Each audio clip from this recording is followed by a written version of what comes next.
Now, I had a student say, actually we were selfish, but Chuck had enough energy to meet our demands.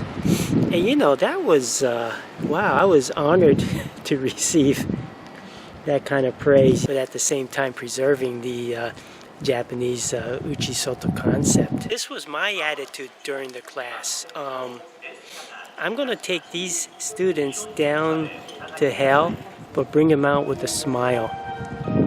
In other words, I was going to engage them in deep learning.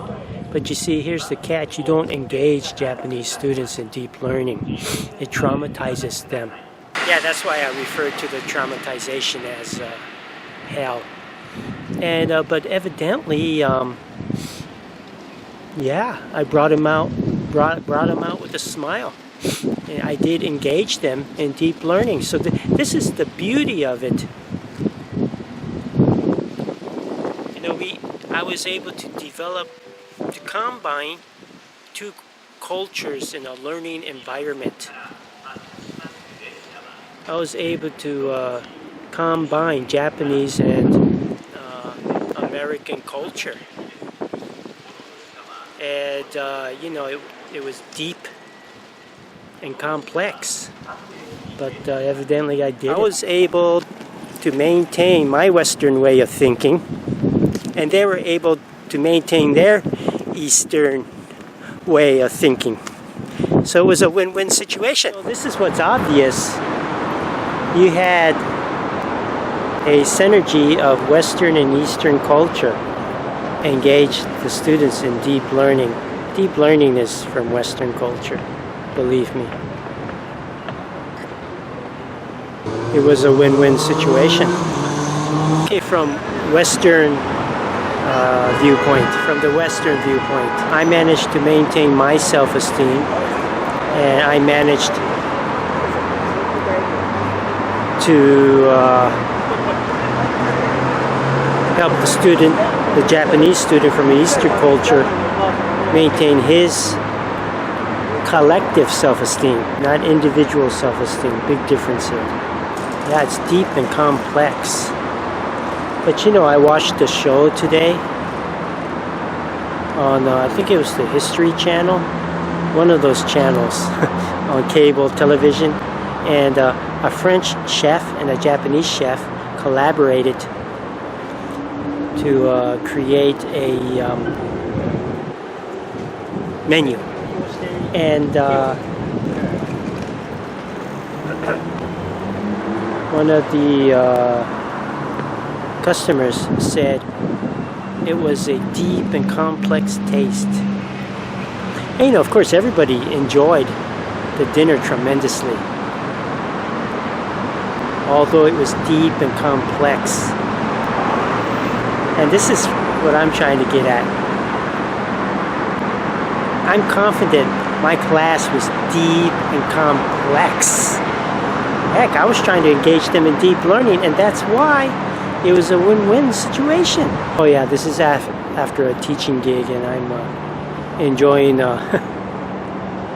my favorite nigori sake at Suruma Station. Later.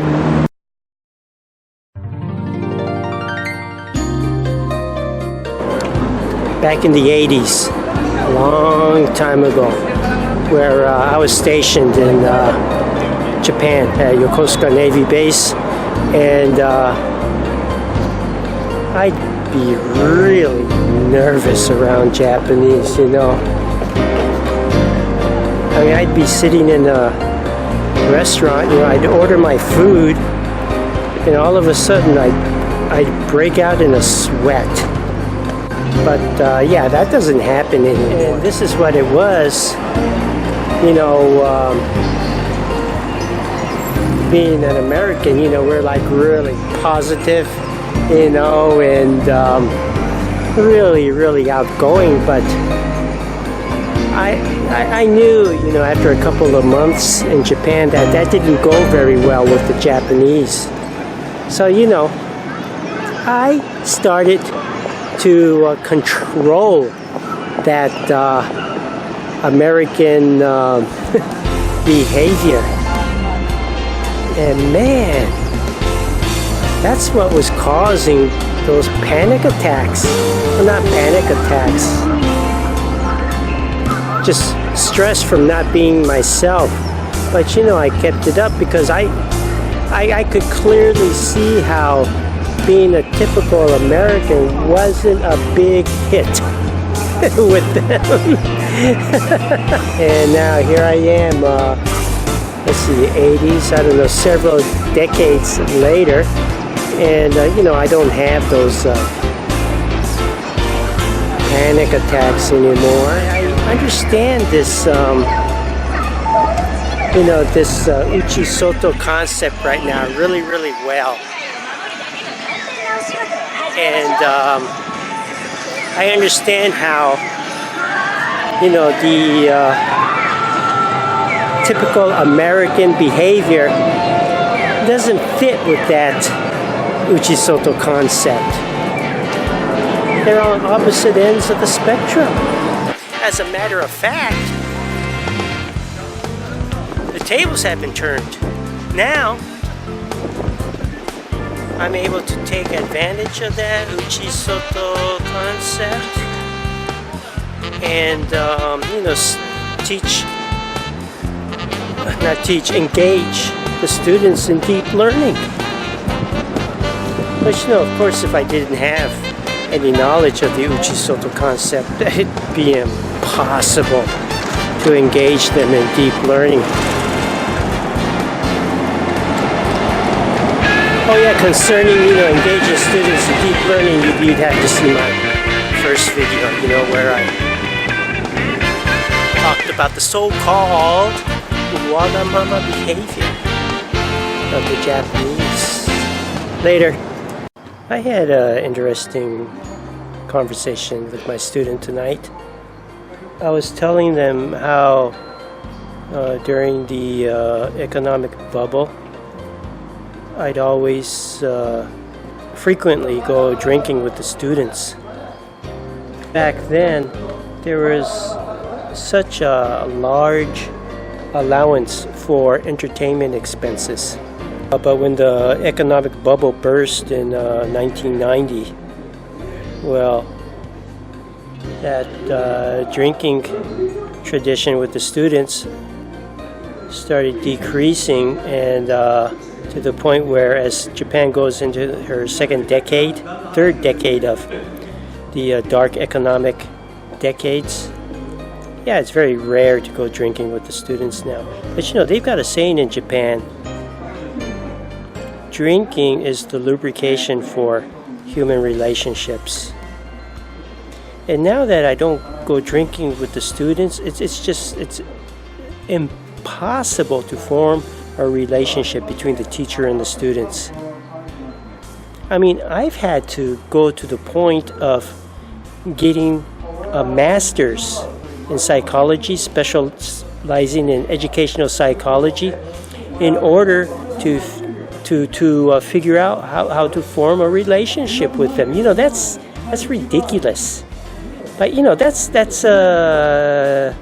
now that I think about it, that's a pretty interesting topic. You know, and I want to make future videos about that and, you know, build upon it. That is really, really interesting. Yep. And this is after a teaching gig. And yes, got my Japanese crazy water. Later.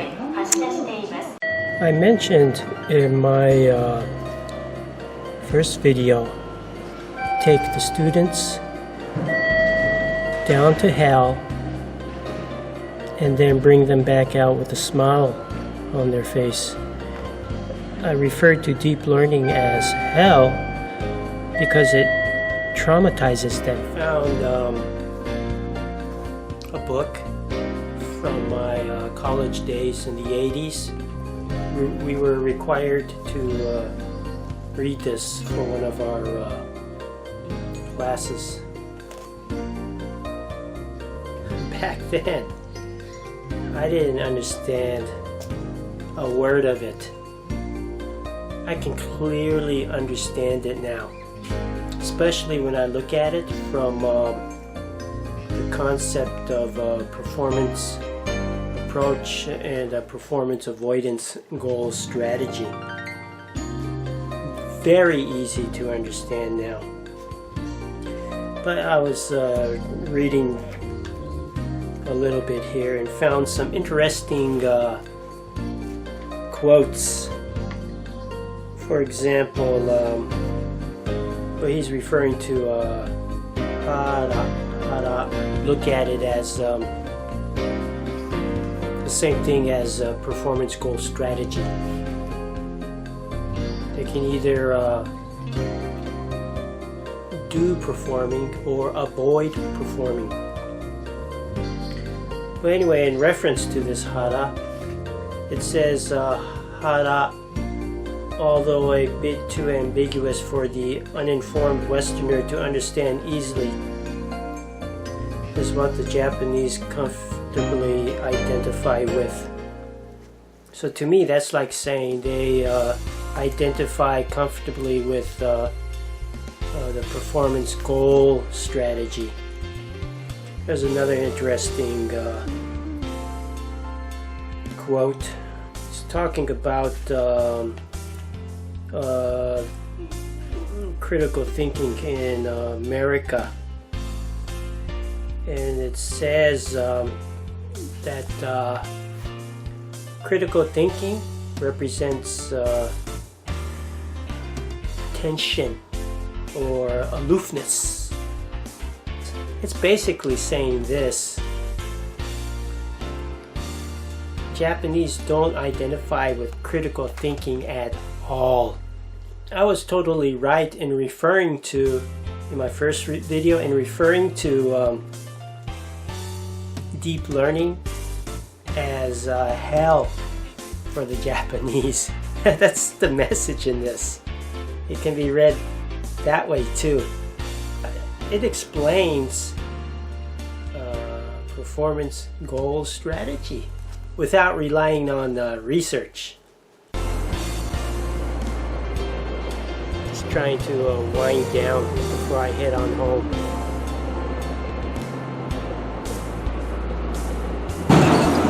I've made a really interesting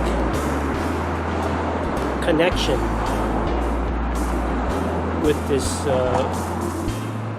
Uchi-Soto concept. You bring that up with the Japanese, and I guarantee they'll come back with a comment that's done anywhere.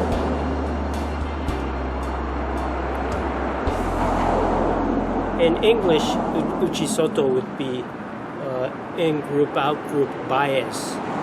And you know, they're right. It's done anywhere. But that's an overgeneralization, a big one at that. Why do they say Uchi-Soto is Japanese culture if it's done anywhere? You don't hear that with the United States. You don't have people saying in-group, out-group bias is the heart of American culture, even though it's done there. Why is that? Why is it only with Japan that the so-called in-group, out-group bias is the heart of their culture? Why is that? And this is the interesting connection I made. The Japanese have made in-group, out-group bias into an art. Just read that book, The Silent Way.